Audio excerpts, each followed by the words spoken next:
Hello students, welcome to Sainik School class 5th Mathematics.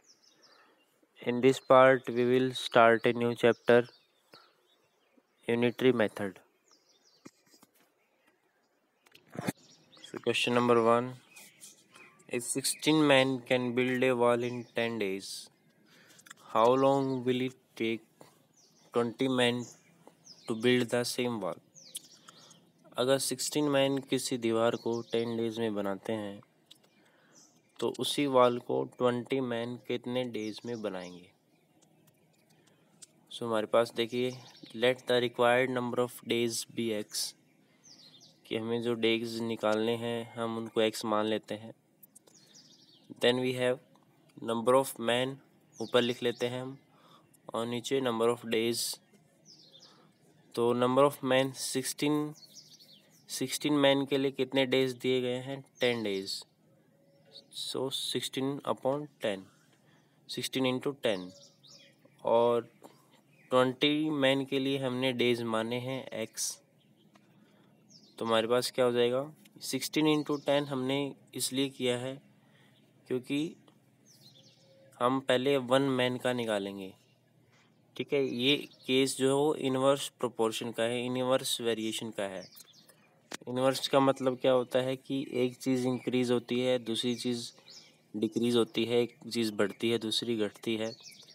तो अगर मान लीजिए अगर 16 मैन 10 डेज में करेंगे तो 20 मैन जो है वो और कम दिन लगाएंगे। तो इसी तरीके से 16 into 10 is equal to 20 into x, और यहाँ से हम x निकाल लेंगे, x इज इक्वल टू 8। इसको इन्वर्स मेथड के अलावा हम सिंपल यूनिटरी मेथड जो हमारा है उससे भी कर सकते हैं। देखिए हमारा अल्टरनेटिव मेथड जो है, 16 man can build a wall in 10 days. 16 man जो हैं वो एक दीवार को 10 डेज में बनाते हैं, तो 1 मैन को ज़्यादा टाइम लगेगा। सो 10 इंटू 16, और 20 मैन ज़्यादा हो गए तो कम टाइम लगेगा, तो डिवाइड करेंगे 20 से, तो कितने डेज आ जाएंगे हमारे पास? 8। इफ़ 12 एप्पल्स कॉस्ट ₹36, अगर 12 सेबों की कॉस्ट 36 रुपीज़ है, then what is the cost of 30 apples? तो 30 एप्पल्स की कितनी कॉस्ट होगी? देखिए ये जो क्वेश्चन है वो डायरेक्ट वेरिएशन का है, डायरेक्ट प्रोपोर्शन का है। तो इसमें हम क्या करेंगे, इसने पूछा है 30 एप्पल्स की कॉस्ट, तो हम कॉस्ट निकालेंगे। पहले कॉस्ट मान लेते हैं एक्स है। सो नंबर ऑफ़ एप्पल्स हमारे पास 12 के लिए जो है वो 36 रुपीज़ लगते हैं, और 30 के लिए हमने माना एक्स। तो ये डायरेक्ट प्रोपोर्शन है, तो हम क्या करते हैं, क्रॉस मल्टीप्लाई कर देते हैं। 12 अपॉन 36 अपॉन 30 अपॉन एक्स, तो क्रॉस मल्टीप्लाई कर देंगे। तो यहाँ से जो x की वैल्यू आएगी वो हमारा आंसर होगा।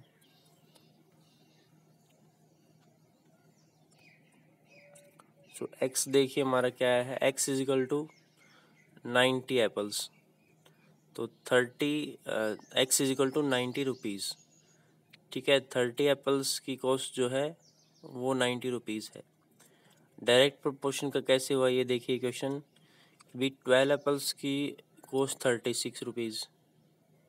ठीक है, रुपीज़ एप्पल्स इतने हैं तो रुपीज़ इतने हैं, एप्पल्स बढ़ा दिए गए, 30 कर दिए गए, तो रुपीज़ भी बढ़ गए, तो रुपीज़ 90 हो गई। तो इसी को बोलते हैं डायरेक्ट प्रोपोर्शन या डायरेक्ट वेरिएशन। एक के साथ साथ दूसरी चीज़ भी बढ़ती रहती है। इसको हम अल्टरनेटिव मेथड से भी कर सकते हैं, जैसे कि the cost of 12 apples is ₹36। एक एप्पल की कॉस्ट जो है वो कम होगी। ठीक है, 36 अपॉन 12, और 30 एप्पल्स की ज़्यादा होगी, तो इसको हम 30 से मल्टीप्लाई करेंगे, तो 90 रुपीज़ आंसर आ जाएगा। 5 men और 6 women can earn ₹924 per day। ये कह रहा है कि 5 आदमी या 6 जो औरतें हैं वो पर डे एक दिन में 924 रुपये कमाती हैं। ये दोनों मिलके नहीं हैं, ये या तो 5 मैन कमा सकते हैं इतना या 6 वुमेन कमा सकती हैं। फिर इसने क्वेश्चन में आगे पूछा है how much would 10 man and 4 women earn per day. तो ये कह रहा है कि 10 मैन और 4 वुमेन जो है वो पर डे कितना कमाएंगी। ठीक है, इसने दोनों मिला करके पूछा है और पहले जो दिया गया है वो और में दिया गया है। तो सबसे पहले हम इसको इजी करने के लिए किसी एक में कन्वर्ट कर लेते हैं, या तो हम मैन को वुमेन्स में जो यूनिट है वो कन्वर्ट कर लेंगे या फिर इस यूनिट को मैन में कन्वर्ट कर लेंगे, तो हमारा आंसर जो है वो आसानी से निकल आएगा। सबसे पहले 5 man is equal to 6 women है, तो 1 मैन जो है वो 6/5 5 जो है डिवाइड में चला जाएगा, और 10 मैन इसने क्वेश्चन में दिया हुआ है। ठीक है, 10 मैन हमने निकालना है, तो 10 मैन कितने वुमेन्स के इक्वल होंगे 4। 10 मैन जो है वो 12 वुमेन्स के इक्वल होंगे। अब ये 10 मैन तो बन गए जो है 12 वुमेन्स, और 4 इधर दिए हुए थे पहले ही, तो 12 और 4 कितने होंगे 16 वुमेन्स। अब हम 16 वुमेन का जो अर्निंग है पर डे का वो निकाल सकते हैं। अगर हमारे पास 6 वुमेन का है तो 1 वुमेन का आ जाएगा और 1 के बाद 16 का आ जाएगा।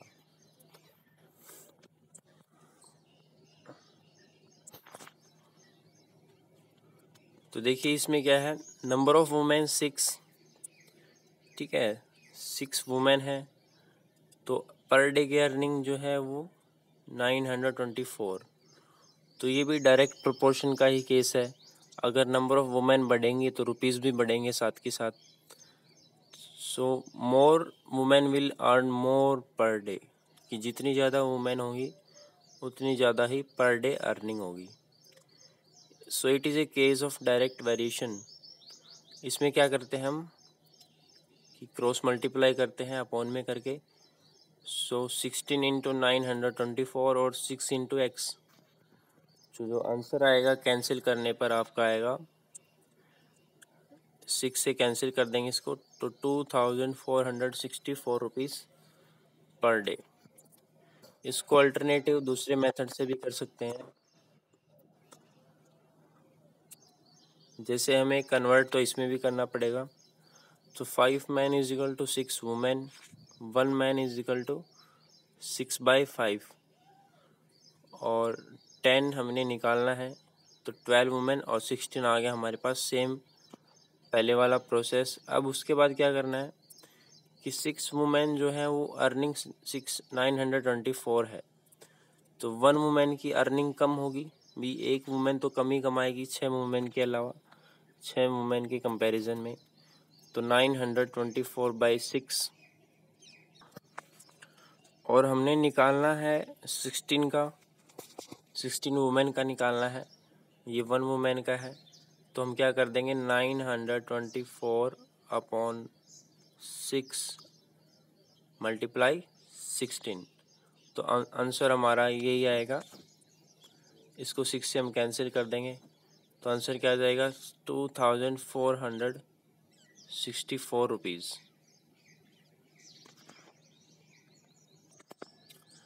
A car is moving at an average speed of 60 km per hour. How much distance would it cover in 1 hour 50 minutes? एक कार की स्पीड दी हुई हमें 60 किलोमीटर पर आवर, और ये कह रहा है कि 1 आवर 15 मिनट्स में कितनी डिस्टेंस कवर कर लेगा। तो 1 आवर मतलब 60 मिनट्स, तो इसकी जो डिस्टेंस है वो 60 किलोमीटर है, क्योंकि 1 आवर में 60 किलोमीटर कवर करता है स्पीड के अकॉर्डिंग। और इसने पूछा है 1 आवर 15 मिनट्स में, मतलब 75 मिनट्स में कितनी दूर कितना डिस्टेंस कवर करेगी। तो हम मान लेते हैं let the distance covered by car in 75 minutes be x. अब ये भी डायरेक्ट वेरिएशन का केस है, इसमें भी अगर स्पीड बढ़ाएंगे तो डिस्टेंस भी बढ़ेगी। ठीक है, हमारे पास जो टाइम है वो बढ़ रहा है, यहाँ पे पहले 60 मिनट्स था तो यहाँ पे 75 मिनट्स हो गया, तो डिस्टेंस भी बढ़ेगी। यहाँ पे 60 है तो यहाँ पे कितना आ जाएगा, 75 आ जाएगा। ठीक है, डायरेक्ट वेरिएशन में हम करते हैं, पहले डिवाइड में और फिर क्रॉस मल्टीप्लाई करते हैं। तो क्रॉस मल्टीप्लाई करने के बाद हमारी जो x की वैल्यू आएगी वो आएगी 75।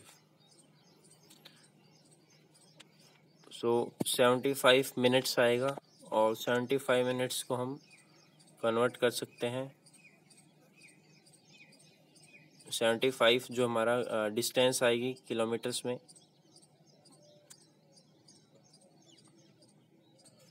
मतलब कि 75 मिनट्स में 75 किलोमीटर ही कवर करेगी।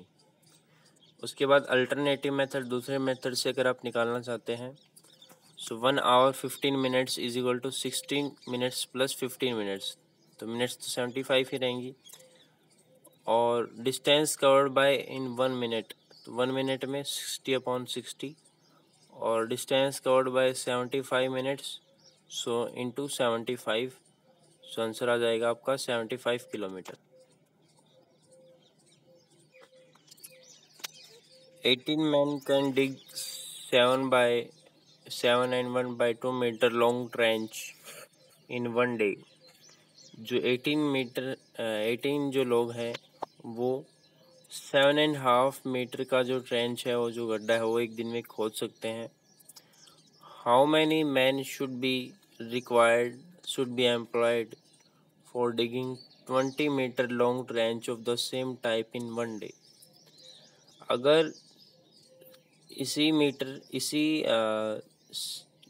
टाइप के जो ट्रेंच है इसको खोदा जाए एक दिन में, तो कितने ज़्यादा आदमियों की ज़रूरत पड़ेगी। लेकिन इसने जो ट्रेंच की जो लेंथ दी है वो 7.5 के बजाय 20 मीटर दी है। तो ये जो केस है वो डायरेक्ट वेरिएशन का है।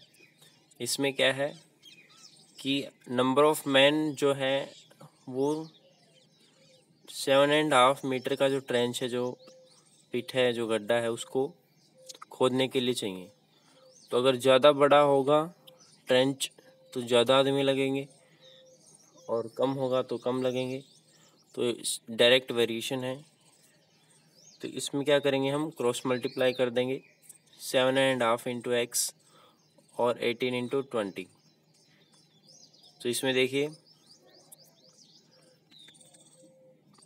हम इसको कन्वर्ट कर लेंगे 7.5 मिक्स फ्रैक्शन को प्रॉपर फ्रैक्शन बना लेंगे, और प्रॉपर फ्रैक्शन बनाने के बाद 15/2 है तो रेसिप्रोकल हो जाएगा, 2/15 ऊपर चला जाएगा ये मल्टीप्लाई में। और फिर हम क्रॉस मल्टीप्लाई करेंगे, 15x is equal to 18 multiply 2 into 20। तो यहाँ से हम x की वैल्यू निकाले हैं, तो x is equals to 18 into 2 into 20 upon 15। तो यहाँ से कैंसिल कर सकते हैं आप 5 से, 3 4, फिर ऊपर 3 से कैंसिल कर सकते हैं 6। तो इसका जो आंसर है वो आ जाएगा 48। ठीक है, 48 मैन्स की ज़रूरत पड़ेगी अगर 20 मीटर का ट्रेंच खोदना है। जो हमारा अल्टरनेटिव मेथड है, यूनिटरी मेथड है, उससे भी देख लेते हैं। 15/2 मीटर का जो ट्रेंच है उसको खोदने के लिए 18 मैन की ज़रूरत पड़ेगी वन डे में। ठीक है, डे सेम है तो इसका कुछ फ़र्क नहीं पड़ेगा। सो 15/2 मीटर को 18 मैन चाहिए, और 1 मीटर के लिए जो है वो कम मैन चाहिए, तो हम डिवाइड करते हैं कम के लिए। तो ये कितना आ जाएगा, 36/15, और फिर 20 मीटर लॉन्ग ट्रेंच के लिए मल्टीप्लाई कर देंगे 20 से, तो हमारा आंसर आ जाएगा 48 man in one day. A laborer receives ₹385 for 7 days as his wages। एक लेबरर को, एक मजदूर को वेजेस के लिए 385 रुपीज़ मिलते हैं 7 डे के लिए, एक सप्ताह में इतने रुपए मिलते हैं। What will be his wages if he works for 20 days? अगर वो 20 डेज तक काम करेगा तो उसके वेजेस क्या रहेंगे, उसको कितने रुपए मिलेंगे। तो डायरेक्ट है ये प्रोपोर्शन, ठीक है। इसमें अगर डेज बढ़ रहे हैं तो रुपए भी बढ़ेंगे। तो 7 डेज है तो 385 रुपीज़, और अगर 20 डेज आ गए तो 385 मल्टीप्लाई 20 और इंटू 7x, तो 7 डिवाइड में हो जाएगा। फिर हम कैंसिल करेंगे तो हमारा जो 20 डेज़ का वर्क आएगा वो कितना आएगा, 1100 rupees.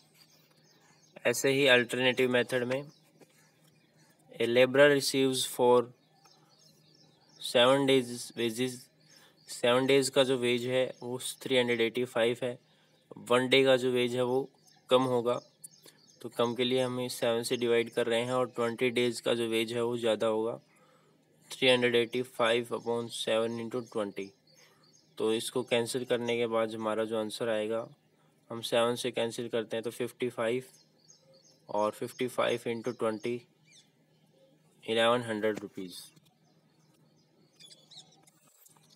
The bus fare for the journey of 240 km is ₹84. What will be the fare for Nainital to Delhi having distance of 432 km?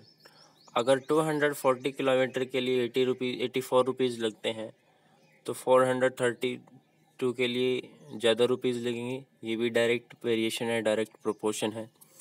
एक चीज़ के साथ दूसरी जो चीज़ है वो भी बढ़ रही है उसी रेशो में।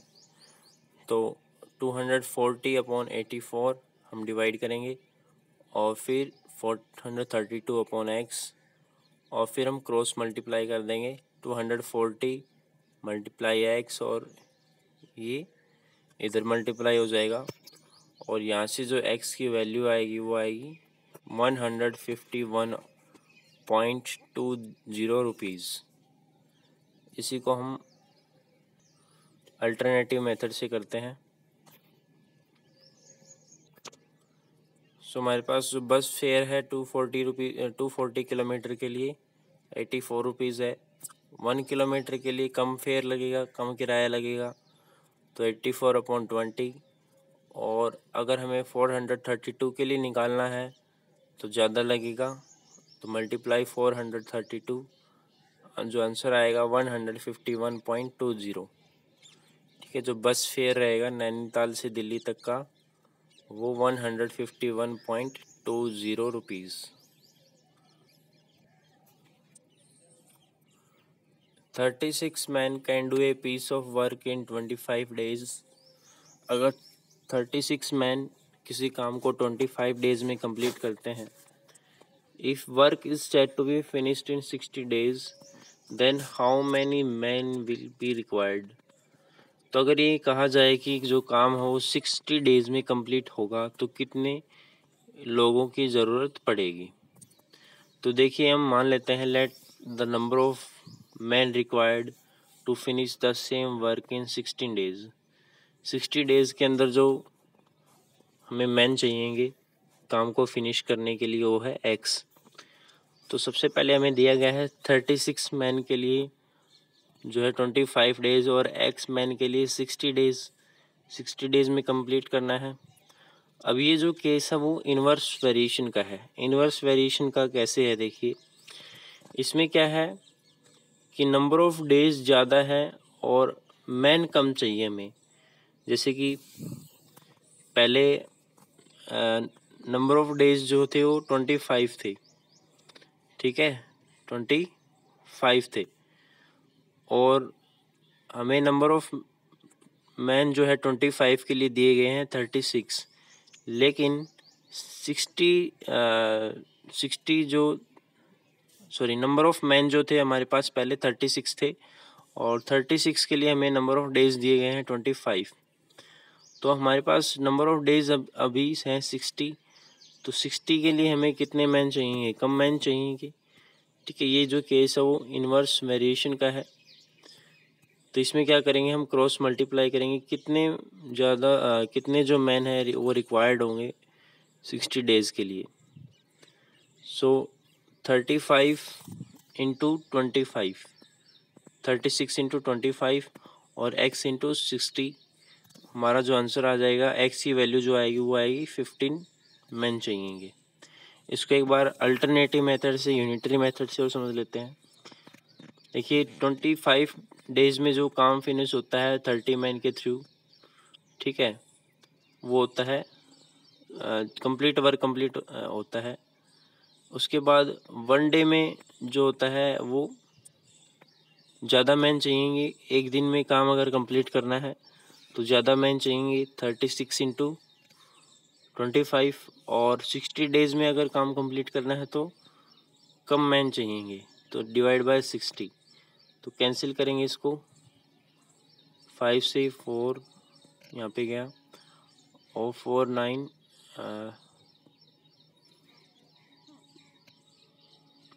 इसको कैंसिल करेंगे 12 और ये 3, तो 15 मैन आ जाएगा इसका आंसर।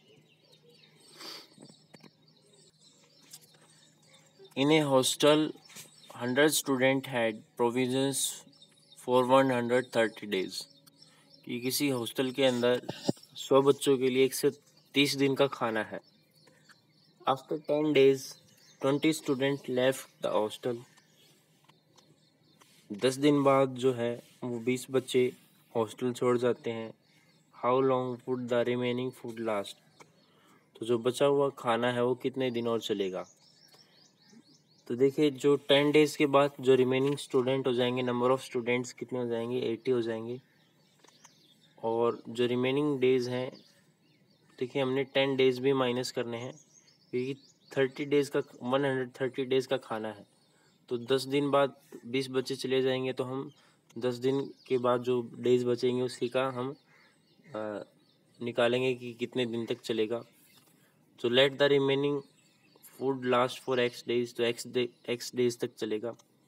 तो 100 स्टूडेंट्स के लिए चलता है 120 डेज तक, ठीक है।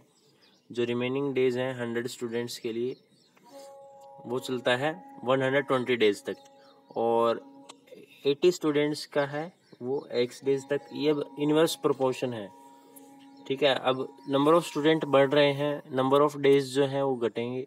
नंबर ऑफ डेज जो है वो 120 है 100 स्टूडेंट्स के लिए, और 80 स्टूडेंट्स के लिए नंबर ऑफ डेज ज़्यादा आएंगे यहाँ पे, ठीक है। तो यहाँ पे 100 के लिए 120 है और 80 के लिए और ज़्यादा जो है वो बढ़ेगा। तो यहाँ पे कम हो रहा है, यहाँ पे 100 है तो यहाँ पे कम हो गया, 80 हो गया, और यहाँ पे 120 है तो यहाँ पे ज़्यादा आएगा। तो एक चीज़ के साथ दूसरी चीज़ जो है घट रही है, ठीक है, या फिर एक चीज़ इंक्रीज़ हो रही है तो दूसरी चीज़ डिक्रीज़ हो रही है। इसी को इन्वर्स वेरिएशन बोला जाता है। तो इसमें हम x की जो वैल्यू निकालेंगे, इन्वर्स वेरिएशन में क्या करते हैं कि अप डाउन मल्टीप्लाई करते हैं नंबर्स की। तो 100 इंटू 120 और अपॉन 80, तो जो नंबर ऑफ डेज आ जाएगा आपका, कैंसिल करेंगे तो, ठीक है, तो कितना आ जाएगा 150 days. Question number 10 labourers can repair A road in 15 days, कि 10 मजदूर किसी रोड को 15 दिन में ठीक कर सकते हैं। In how many days can 25 labourers repair the same road, तो कितने दिन के अंदर 25 जो मजदूर हैं वो सेम रोड को ठीक कर सकते हैं। तो इसमें देखिए ये जो क्वेश्चन है वो इन्वर्स वेरिएशन का है। कैसे, देखिए इसमें नंबर ऑफ लेबरर्स 10 है तो 15 डेज लग रहे हैं, ठीक है।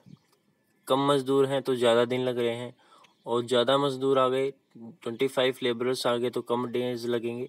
तो इसी को इन्वर्स वेरिएशन कहेंगे हम। तो इसके अंदर 10 लेबरर्स के लिए 25 डेज, और अगर 1 लेबर जो है 1 वर्कर जो है अगर उसको अकेले को काम करना हो तो ज़्यादा टाइम लगेगा, मतलब 10 इंटू 15 डेज लगेंगे, ठीक है। 1 के लिए कितने लगेंगे, 10 इंटू 15 डेज।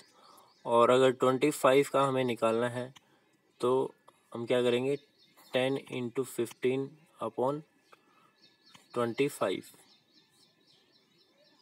ठीक है। फिर इसको कैंसिल करते हैं,